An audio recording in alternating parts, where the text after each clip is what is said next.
Hello my boys, good morning. This is the day 1 summary of my Warbringer progression in patch 0.3.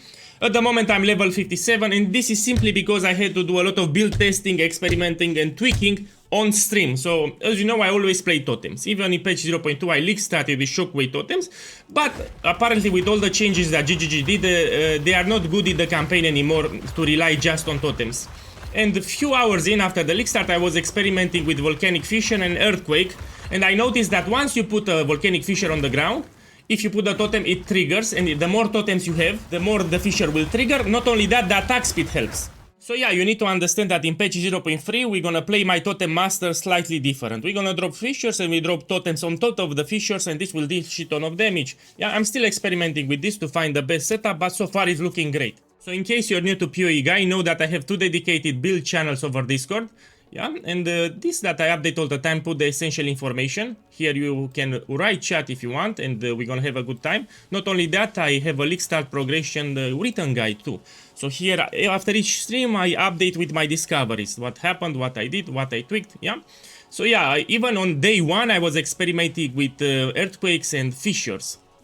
And we have volcanic fissure. I'm saying this because some of the creators joined on my stream and they copied my idea. I mean, they were planning to go Titan, they've seen my VOD, they've seen how I play, and now we are making videos on YouTube saying, look what I'm doing, look what... Man, fuck this shit, man. Fuck this shit. So I couldn't progress my campaign in order to tweak, to find a new way to play totems, because totems were unplayable. The shockwave totems here were not dealing damage, and I was very upset. And I was doing my best to find a solution. I found a solution with earthquake and volcanic fissure here. And the thing that demoralized me even further is that there is a big bug currently that we also had in patch 0.2. The moment you summon your totem with a Warbringer, you're supposed to get an ancestral spirit here. This one. And here we get increased skill speed, increased attacks. I mean, there are plenty of buffs that we receive. And these spirits don't trigger because of GGG. It's another bug from GGG. And this is big. It would have made the campaign much more easier. And now we need to do it without the spirits. But still the clear speed, it's S+, even without those spirits. I should demonstrate first. Let's do in the clear an area. So my boys, let's do some gameplay here. You'll drop the totems on top of the fissures will trigger and they will do shit ton of damage. And with the right skill tree and the right supports, we will do good damage. This will be the new gameplay for the campaign at least, because for the end game I will still do my best to try to go pure into totem damage. There is even a modifier on the two-handed mace that will give you 1 extra totem. So in the two-handed maces we have a modifier will grant you 1 extra totem. I will experiment with everything. For those who don't know, I'm a Warbringer player, specifically totems. Even in patch 0.2, all the league I did only Warbringer with totems. In patch 0.1, Warbringer with totems. Yeah. And I made it work again. Few hours in, I was already with Earthquake and Volcanic Fissure doing tests on stream. And this will be the new playstyle pretty much. So everyone that leak started in patch 0.2 with my totems, you need to understand that will be a different gameplay now. Different playstyle. Here I'm doing, so you'll get the idea. You place your totems and you put volcanic fissures here. For Act 2 and 3 you can use Earthquake. I mean, Earthquake is better for early acts, I explained this. Earthquake will apply jagged ground.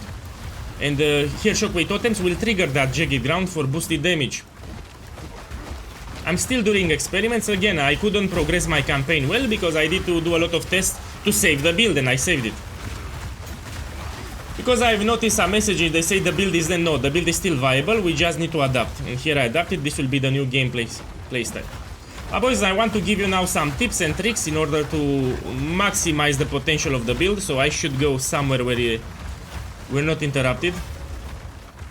Or let me clear these monsters, give me a second. You see, the fissures can attack enemies from range too. See?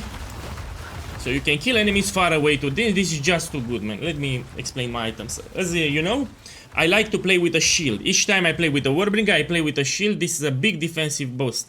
And yeah, so even I will take these notes here. I will take either Rainless Training and Turtle Charm, or I will take Rainless Training and Jade Heritage. I will see how it feels in this patch. So my items here, you want a one-handed mace with a lot of physical damage. You will not find one yourself, you will buy it from the trade website because there are a lot of players. Just buy it from the trade website. You can find great one-handed maces for 1 exalted orb, 2 exalted orbs, and you should find some exalted orbs in the campaign. They will drop.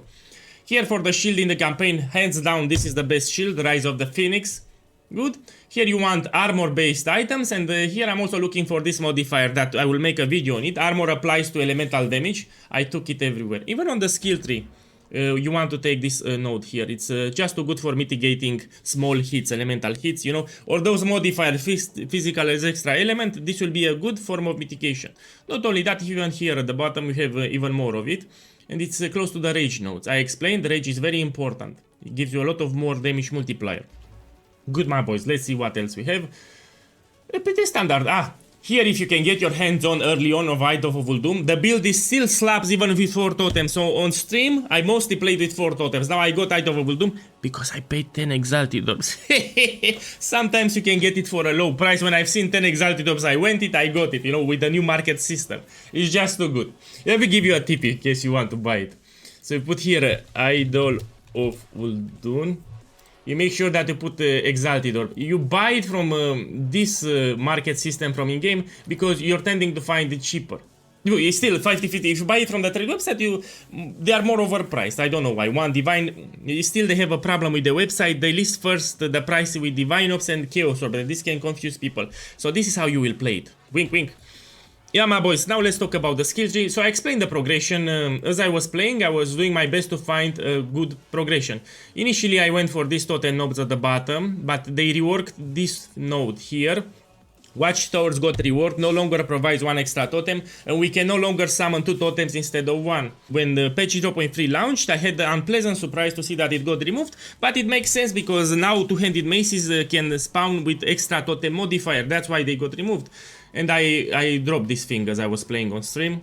Yeah, so this will be the new progression. I marked the order here. You take number 1, then you rush for blood magic, so you don't worry about mana. And you want to take totem placements is number 3 here. Yeah, I made the progression here. You also remember you have the written guide where I put it here. And every time after I finish the stream, I update it with the new findings. Yeah, this will be the setup. I put it here. You want shockwave totems, this will be the trigger. They will enable the fissures. The main damage will be the fissures. The totems will just enable the fissures. You know, that's how you need to understand. Let me show you the gems here. You want the totems to attack as fast as possible. That's why you want rapid attacks. You can get it tier 2 or even tier 3. It's good here. I want overabundant support, so I summon more totems. Keep in mind, each of these totems will give me 1 extra minion too. So I will have 5 totems. This will mean that I will have 5 minions. And I put, for now, I'm testing with prolonged duration, so they last longer. Totems will last longer, which is all good or nice. Here, Earthquake, I played early in the early acts, I played a lot of Earthquake, but then I switched to Volcanic Fissure because it's superior. Yeah, the early acts is good because this will drop Jagged Ground, guaranteed, and Jagged Ground will get triggered by the Shockwave Totem for a lot of damage. But later, we want to go actually in Volcanic Fissure. I explained this. So here you want Rage, Elemental Armament, Fire Attunement, and Fire Penetration if you have a 4-link here. I dropped it in the campaign. Yeah? But this one, Rage, is important. Elemental Armament, Fire Attunement. Again, when you have a fissure on the ground, you put a totem, and this will trigger the fissures. The more totems and the faster the attacks, this fissure will get triggered more often and faster, which will give you a lot of damage. Lip Slam is for utility. Sometimes you need to pass some possible terrain like this. Yeah, and here because I'm using a shield, one-handed shield, because you don't want to die a lot, make sure you put Magma Barrier. This will increase your passive block chance. Let me demonstrate, my boy. So at the moment, let's take this as a reference, 35% block chance. If I'm disabling Magma Barrier, get 28. So now it got reward. Magma Barrier will increase your block chance and you want Vitality. So just like in patch 0.2, I will go with a lot of life regeneration for the build and a lot of life. I mean, this is a casual player, new player friendly build, and I want to keep it so even in patch 0.3. Later we want to add Time of Need, so this will be our second aura. For now, I'm still testing with all the gem changes that they did.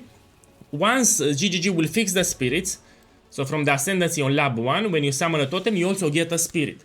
It will be game over. Those spirits give you defensive buffs, offensive buffs, you know the drill if you watch my beautiful channel. So yeah, in Path of Exile 2, I'm only a Warbringer player, only totems all the time. Yeah, so I saved the build, this is the idea. Now we're gonna play with the Volcanic Fissures and we put totems on top and the clear is great. Like this. And you want to get updated with the build status, consider coming on my Discord because here we're gonna have a good time. Each time I find a new interaction or addition, you'll be posted on the guild Discord server. I'm also updating the written guide here as I progress. I'm also writing in the chat, and we have a good community for this build. Yeah, so consider coming here. Again, my boys, I'm a little upset. I won't give their names because they enter on my Twitch and they stolen my ideas. I mean, one of them wanted to go with Titan. Suddenly he changed to Warbringer, and suddenly he had the intuition to go with Totems and Fissure. And fuck man. Fuck. I was already a few hours in and was testing Earthquake and Fissure. No credit whatsoever. Man, this is YouTube in a nutshell. Man, my boys, enough talking. You can see me on Twitch, how I progress. Even today I will stream for multiple hours. Enjoy the weekend because it's Sunday, and good luck.